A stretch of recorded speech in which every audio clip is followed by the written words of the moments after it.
शास्त्रार्थ प्रकरण निबंध के वाक्य समापन पे, वाक्य पुष्पिका में यानी वाक्य पूर्णता पे श्री महाप्रभु ने एक कारिका लिखी है, प्रमाण बलम आश्रित्य शास्त्रार्थो विनिरूपितः। मैंने प्रमाण बल को आधार लेके यानी शास्त्र के समस्त वचनन को आधारभूत बना के, और मैंने यहाँ शास्त्र को जो अर्थ है, शास्त्र को निचोड़ क्या है, वो मैंने निबंध के पहले भाग शास्त्रार्थ प्रकरण में बताया करके श्री महाप्रभु आज्ञा करें कि प्रमाण बलम आश्रित्य शास्त्रार्थो विनिरूपितः प्रमेय बलम आश्रित्य। अब श्री महाप्रभु कहें कि प्रमेय बलम आश्रित्य, अब मैं जो दूसरो भाग जो प्रकट कर रहे हूं, याको जो निरूपण कर रहे हूं, वो निरूपण में प्रमेय बल को आधार लेके कर रहे हूं। अब या प्रमेय बल को क्या अर्थ है वो मैं समझाऊं नीचे। वाकु श्री पुरुषोत्तम जी महाराज अपन को समझावें, प्रमेयस्य सकल वेदादि वेद्यस्य भगवतो बलम सर्वसमर्थत्वे अपि तत्तद रूपेण प्रतिनियत तत्तत् कार्य कर्तृत्वादि रूपम। बस एक इतनी सी पंक्ति मुख्य समझानी है, आगे की पंक्ति पढ़ जाऊंगा, उसका अर्थ भी समझा दूंगा, पर बात इतनी समझनी है अपनी। अब प्रमेय बल को क्या अर्थ कर रहे हैं? प्रमेयस्य, प्रमेयस्य, प्रमेय को अर्थ सकल वेदादि वेद्यस्य, वेद और शास्त्र के बगैर भारतीय चिंतन को जो ईश्वर है वो जाने नहीं जा सके। जिनको आज के आधुनिक काल की उधार लॉजिक लेकर के जो विचार करना है वो विचार करें, उनको मुबारक है, हमें कोई आपत्ति नहीं है। लेकिन भारतीय चिंतन की दृष्टि से यदि तत्व को, परम तत्व को समझना है, तो वो परम तत्व को समझने को एक ही मार्ग है, वेद शास्त्र के वचनन के आधार पे। अपने मन के तुक्कांशु, जैसे आज धर्म को संचालन किया जा रहे हो सर्वत्र, आज कोई की जरूरत नहीं है। ये स्वतंत्र धर्म के ठेकेदारन को जो धर्म के स्थान चला रहे हैं, उनको कोई की अपेक्षा नहीं है। उनको न श्री महाप्रभु की अपेक्षा है, न उभय प्रभुचरण की अपेक्षा है, न सप्त आचार्य की अपेक्षा है। गुरु उनके जेब में रखो भयो है, क्योंकि उनकी जेब में इतना दम है कि गुरु को जब चाहें वो अपने गुरु में, वर्तमान गुरु को अपने जेब में रख सकें। न उनको वेद शास्त्र की अपेक्षा है, कुछ भी अपेक्षा नहीं है। मैं ऐसे बलशाली वर्तमान महापुरुषन की चर्चा नहीं कर रहे हूँ। मैं उन लोगों से संबोधित हूँ जो लोग वास्तविक अर्थ में भारतीय चिंतन परंपरा के अनुसार जो परम तत्व को जानना चाह रहे हैं, और ऐसे परम तत्व को जानने वाले के लिए वेद शास्त्र अनिवार्य हैं, श्री महाप्रभु अनिवार्य हैं, महाप्रभु के आत्मज दोनों उभय प्रभुचरण अनिवार्य हैं पुष्टि मार्ग के संदर्भ में, और अपने अपने द्वार को मूल पुरुष, उनके लिए मूल पुरुष अनिवार्य है, या के बगैर गति नहीं चल सके। तो प्रमेय को अर्थ कर रहे हैं सकल वेदादि वेद्यस्य, सकल जो निगम और आगम है। मैंने अपने चार्टन में आपको बहुत समझाया है, वेद और वेद के आधार पर आए भय जो शास्त्र हैं, उनसु वेद्यस्य, उनके द्वारा जो जाने जाए वो भगवान, वो भगवान को बल यानी स्वयं स्वरूप को बल। अब एक बात बहुत खूबसूरत समझा रहे हैं, या बात को समझियो, सर्व समर्थत्वे अपि, भगवान जो है वो कर्तुम अकर्तुम और अन्यथा कर्तुम है। ये भी शब्द बोलें, इनके अर्थ नहीं समझे, कोई दिन इनके अर्थ समझाऊंगा, आज मेरा संदर्भ नहीं है, लेकिन स्मरण रखियो, अगर या बखत सर्वे लियो जाए, ऑलमोस्ट 98-99 पॉसिबल है कि 100% ब्लैकआउट हो जाए। ये मेरे अपने अनुभव के आधार पे कह रहे हो। हम बोल जाएं कर्तुम अकर्तुम अन्यथा कर्तुम, we don't never understand ever, वो को अपन समझ नहीं पाए। यानी इन तीन शब्दों को कभी समझाऊंगा ताकि अपन समझदारी से बोलें। बहरहाल, या को जो मोटो आशय अपने माथे में है वो सही है, सलामत है। वह अर्थ पे मैं कहूँ कि कर्तुम अकर्तुम अन्यथा कर्तुम जो भगवान है वो सर्वसमर्थ शब्द को अर्थ है। यहाँ सर्वसमर्थत्वेपि तत्तद रूपेण, वा रूप को धारण करके, तत्तद रूपेण करके, अपने यहां स्वरूपन में बहुत सारे भेद हैं। लालन होते भय भी बालकृष्ण लाल और नवनीत लाल में कहीं फर्क है, अन्यथा बालकृष्ण लाल और नवनीत लाल की संज्ञा बदलती नहीं। कहीं गोविंद की संज्ञा अलग है, कहीं द्वारकाधीश की संज्ञा अलग है, कहीं विठलनाथ की संज्ञा अलग है, कहीं गोकुलेंदु की संज्ञा अलग है। ऐसे बहुत सारे नाम हैं। तुम्हारे गुजरात को बहुत प्रसिद्ध लोग पहले एक पद बोलते धौल पद में, कृष्ण तारा तारा नाम 6000 कया नामे लखवी कंकोत्री। तुम्हारे पूर्वजे अंगूठा छाप हते लेकिन तत्व के पंडित हते, उनके लिए नमन करना चाहिए, उनके लिए माथो झुकाना चाहिए। लिखनो नहीं जानते थे, पढ़नो नहीं जानते थे, अंगूठा छाप हते, लेकिन वो सब कुछ बोल जाते थे जो एक महापंडित नहीं बोल सके। तो भगवद रूप के वो जो स्वरूप भेद हैं वो तत्तद लीला से संबंधित है। उन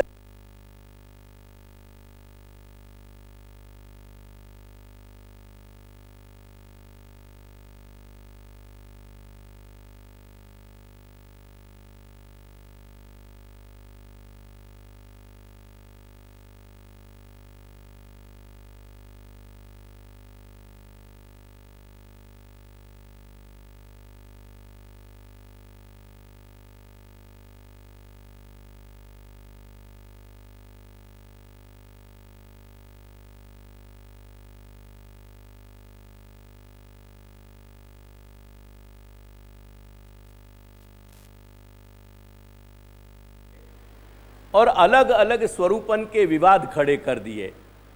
तात्पर्य या में नहीं है, तात्पर्य वाकई एक खूबसूरती में है कि कृष्ण के स्वरूप के कहीं भेद नहीं है, परंतु जा लीला के लिए जो भंगिमा भगवान ने धारण करी है वो भंगिमा व लीला के साथ विशेषतया संबंधित रहेगी। ईश्वर परमात्मा ईश है करके वो कर्तुम अकर्तुम अन्यथा कर्तुम है, लेकिन वाने जैसे अपने यहाँ श्री भगवान को एक नाम है त्रिभंग ललित। अब त्रिभंग ललित को अपने यहाँ बहुत सुंदर निरूपण आवे, ए तेरी ब्रोह की मरोरनते ललित त्रिभंगी भाई। वो एक ऐसो विलक्षण भाव वा में प्रकट कियो गयो है, भक्त के जो ब्रोह की कमान की तरह जैसे जैसे ब्रोह जो है घूमने लगी, कसने लगी, वह प्रकार से भगवान ने ठाकुर जी ने अपना स्वरूप घुमाना शुरू कर दिया। तो प्रत्येक चेष्टा के साथ, प्रत्येक लीला के साथ एक विशेष स्वरूप की एक विशेषता जुड़ रही है।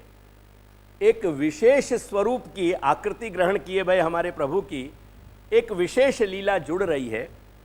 वो वाको मतलब ये नहीं है कि उनको अपन भिन्न भिन्न डाइसेक्शंस, उनके अपन विभाजन कर दें, उनको डाइसेक्ट कर दें, या के लिए नहीं बनी है। करके देखो यहाँ क्या कह रहे हैं कि सर्वसमर्थत्वे अपि, सर्वसमर्थ को मतलब है कि वो सारा रूप वही एक धारण कर रहे हो, वहाँ द्वितीय दूसरे तत्व की जरूरत नहीं, आवश्यकता नहीं है, परंतु तत्तद रूपेण प्रतिनियत तत्तत कार्य कर्तृत्वादि रूपम, वो उतनो ही कार्य करेगो जितनो वाबखत वाकु करनो है वासु। जा क्रीड़ा के लिए अपने स्वरूप की जो भंगिमा, जो रुझान, जा प्रकार से जो स्वरूप श्री प्रभु ने धारण कर लियो है वासु, वो क्रीड़ा की ही प्रधानता पहले संपादित होगी, दूसरों कार्य पीछे होएगा। एक यह बात को अपन समझ लें तो प्रमेय की बात अपन को समझ में आवे। इतनी बात अर्थ को ध्यान रखियो। या के बाद में एक द्वारकेश जी की 2 श्लोक सुनाऊंगा, जो मूल पुरुष वाले श्री द्वारकेश जी हैं, जिनको मूल पुरुष अपन गान करें, उनकी बात कर रहे हूं। जिनको भावना वाले द्वारकेश जी भी कहो जाए अपने यहाँ।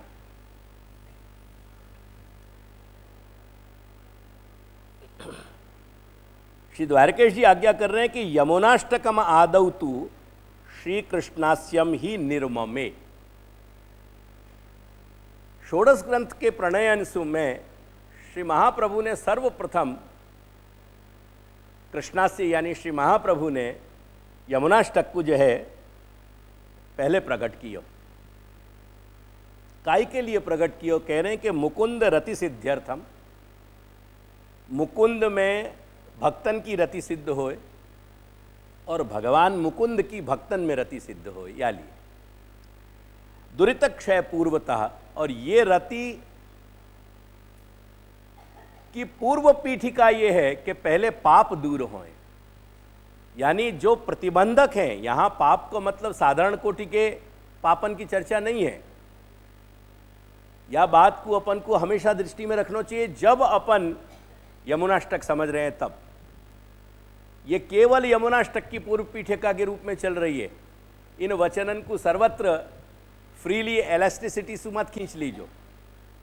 यहां वो पाप नहीं है जो साधारणतया अपन पाप और पुण्य की व्याख्या अपने जीवन में करें। ये वो पाप हैं जो अपने और ठाकुर जी के बीच में कहीं प्रतिबंधक बन के अड़ रहे हैं। यासु पुष्टि मार्गीय जीव पनो अपनो नष्ट नहीं हो रहे हो। बीज भाव है, बीज भाव स्वीकृत हो गयो है, बीज भाव के प्रकट होने की भूमिका भी तैयार हो गई है, परंतु कहीं ना कहीं अभी प्रतिबंधकता बनी भई है। जो प्रतिबंधकता अपन को श्री महाप्रभु से दूर करनी है, ये सामान्य अर्थ है। और यमुनाष्टक को विशिष्ट अर्थ ये है कि मूल क्रीड़ा में जहाँ जहाँ प्रतिबंधकता आ रही है, जहाँ जहाँ प्रतिबंधकता आ रही है, उन प्रतिबंधकता को या वह प्रतिबंधकता को दूर करना।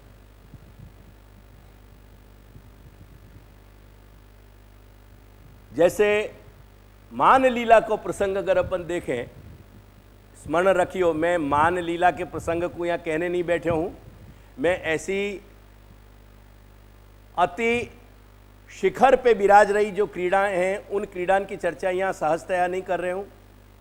ये यमुनाष्टक को संदर्भ जो है वो लीला को है, समझने को प्रयास करियो। करके मैं श्री यमुनाष्टक के संदर्भ में ये बात कह रही हूँ, मात्र ये समझाने के लिए कि लीला में जितने प्रतिबंधक हैं उनको दूर करने वाली श्री यमुना है।